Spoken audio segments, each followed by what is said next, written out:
Matindi ang sinapit ng kapuso actress na si Rian Ramos dahil isa nga siya sa mga maraming na-stranded sa airport ng Dubai nang magkaroon nga ng bagyo nitong mga nakarang araw at dahil na rin sa flood at walang nangyayari sa airport, 2 days na natulog ang nasabing kapuso actress sa airport ng Dubai.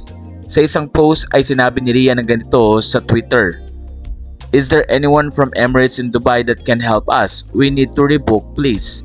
Sa puntong ito ay pinakita niya ang kanyang hinigaan sa floor at para makapagpahinga nga si Rian ay inilatag ang nasabing mga blankets at 2 araw siyang sa airport nagpahinga. Kasama ng nasabing photo ay ang kuha din niya na makikita na napakaraming tao sa loob ng nasabing airport. Ayon sa mga fans, buti na lang din ay maayos na ngayon ang lagay ng panahon sa Dubai at after 2 days nga ay kinuwento ni Rian na makakauwi na siya. Sa pagkakataong ito, masaya ang mga fans ni Rian dahil safe siya at hindi naman siya napahamak sa nasabing lugar at talaga lang nang ipakita nga ni Rian ang kanyang naranasan ay marami kasimpatya at naawa sa kanya. Sa pagkakataong ito ay pinakita naman ni Rian ang ilan sa mga tickets na kung saan ay patunay na makakauwi na siya ng Pilipinas. Makikita sa nasabing photo ang paa ni Rian na may paltos.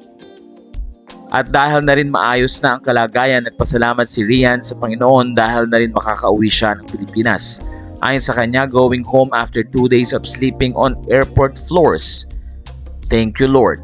Kasama ni Rian ang napakaraming na stranded sa nasabing airport.